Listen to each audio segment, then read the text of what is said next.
கிறிஸ்துக்குள் பிரியமான என் அன்பு தேவனுடைய பிள்ளைகளே, ஆண்டவரும் உலக ரட்சகருமாகிய இயேசு கிறிஸ்துவின் நாமத்தினாலே இருதயத்தின் ஆழத்திலிருந்து உங்களுக்கு நல்வாழ்த்துக்கள். சங்கீதங்களின் புஸ்தகம் 34 வசனத்தை வாசித்து இந்த நாளுக்காக நாம் ஜெபிப்போமா? நான் கர்த்தரை தேடினேன், அவர் எனக்கு செவி கொடுத்து என்னுடைய எல்லா பயத்துக்கும் என்னை நீங்களாக்கி விட்டார். என் அன்பு தேவனுடைய பிள்ளைகளை, சங்கீதக்காரன் பாடுகிறார் பாருங்க, நான் கர்த்தரை தேடினேன், அவர் எனக்கு செவி கொடுத்து எல்லா பயத்திற்கும் என்னை நீங்களாக்கி விட்டார் என்று. பயம் என்பது பரிசுத்தத்திற்கு விரோதமானது. பயம் என்பது நல்ல சுபாவத்திற்கு, நல்ல குணாதிசயத்திற்கு விரோதமானது. பயப்படுகிறவர்கள் பரலோகத்துல பிரவேசிக்க மாட்டார்கள் என்று வேதம் சொல்லுகிறது. பயப்படுகிற பொழுது ஜெபிக்க முடியாது. ஆண்டவர் குறித்த பயம், கர்த்தரை குறித்ததான பயம் நமக்கு தேவை. ஆனால் தீங்கை குறித்த பயம், பிசாசை குறித்த பயம் வாழ்க்கையில இருக்கவே கூடாது. எனக்கு அன்பான தேவனுடைய பிள்ளைகளை, சங்கீதக்காரன் சொல்லுகிறார் பாருங்க, நான் கர்த்தரை தேடினேன், அவர் எனக்கு செவி கொடுத்து எல்லா பயத்திற்கும் என்னை நீங்களாக்கி என்னை காத்து கொண்டார் என்று சொல்லி. இந்த கால வேளையில நீங்கள் எதை குறித்து பயந்து கொண்டிருக்கிறீங்க? மரணத்தை குறித்து பயமா? வியாதியை குறித்து பயமா? எதிர்காலத்தை குறித்த பயமா? வாழ்க்கையில நீங்கள் அனுபவித்துக் கொண்டிருக்கிற போராட்டங்களை குறித்து பயமா? நீங்கள் பயப்படாதீங்க. பயத்திலிருந்து விடுதலை பெறுகிறதற்கு ஒரு வழியை சங்கீதக்காரனே இந்த வசனத்துல பாடுகிறார். நான் கர்த்தரை தேடினேன், அவர் எனக்கு செவி கொடுத்து எல்லா பயத்திற்கும் என்னை நீங்களாக்கி காத்து கொண்டார் என்று சொல்லி. அன்பு தேவனுடைய பிள்ளைகளை, பயத்திலிருந்து விடுதலை பெறுகிறதற்கு வழி ஆண்டவரை தேடுகிறது தான். இந்த நாளில கர்த்தரை தேடுங்கள், எல்லா தீங்குக்கும் கர்த்தர் உங்களை நீங்களாக்கி பாதுகாத்துக் கொள்வார். அன்பு தேவனுடைய பிள்ளைகளை, அதிகமான உழைப்போடு அதிக செலவுகளோடு ஒரு கூட்டத்தை ஒழுங்க செய்திருந்தோம். ஆனால் அந்த கூட்டத்தின் பல நல்ல சிறப்பான ஒழுங்குகளுக்கு சில பேர் தடையாக இருக்கிறதாக என்னுடைய ஆவியில உணர்த்தப்பட்டேன்.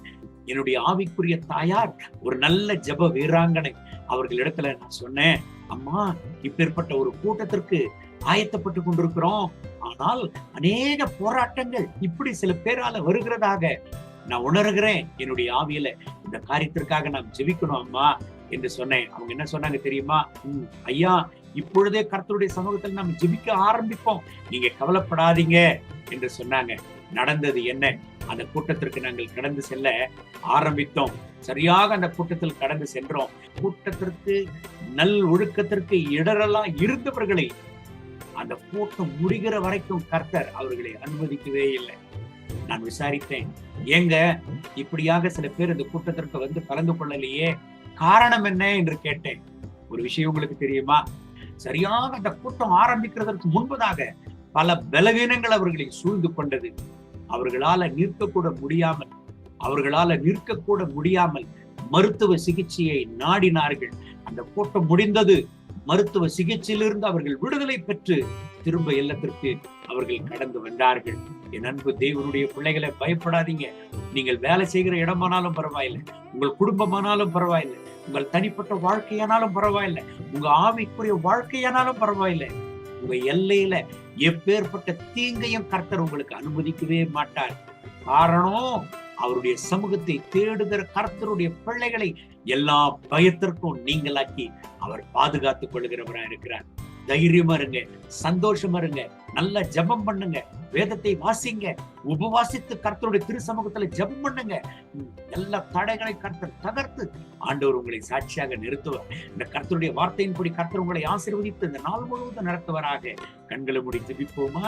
அன்பின் ஆண்டவரே, இந்த கால வேளையில் என்னோடு சேர்ந்து ஜெபித்துக் கொண்டிருக்கிற ஒவ்வொரு கர்த்தருடைய பிள்ளைகளுக்காக நான் ஜெபிக்கிறேன். இவர்களை ஆசீர்வதிங்க. கர்த்தருடைய மனதுருக்கு இவர்கள் மேல் இறங்கி வரட்டும். இப்பொழுதே இவர்களுக்கு நல்ல சுகத்தை தாரும். மரண பயம் இவர்களை விட்டு வெளியேறட்டும். எல்லா அசமாதானங்கள், போராட்டங்கள் இவர்கள் குடும்பங்களை விட்டு வெளியேறட்டும். இவர்களுடைய எதிர்காலங்களை விட்டு வெளியேறட்டும். தகப்பனே, சங்கீதம் 34:4 படி இப்பொழுதே இவர்களுக்கு எல்லா பயத்திலிருந்து ஒரு விடுதலையை தாரும் ஆண்டவரே. இவர்கள் தைரியமாக, சந்தோஷமாக, சாட்சியாய் கர்த்தருக்காக நிலைநிற்பார்களாக, இன்னமும் உமக்காக பிரகாசிப்பார்களாக. இவர்களுக்கு விரோதமாய் வருகிறதன் ஆயுதங்கள் வாய்க்காதே போகட்டும் என்று ஜெபிக்கிறேன். கர்த்தருடைய மனதுருக்கத்தினால் இவர்கள் இப்பொழுதே நிரப்பும் ஆண்டவரே.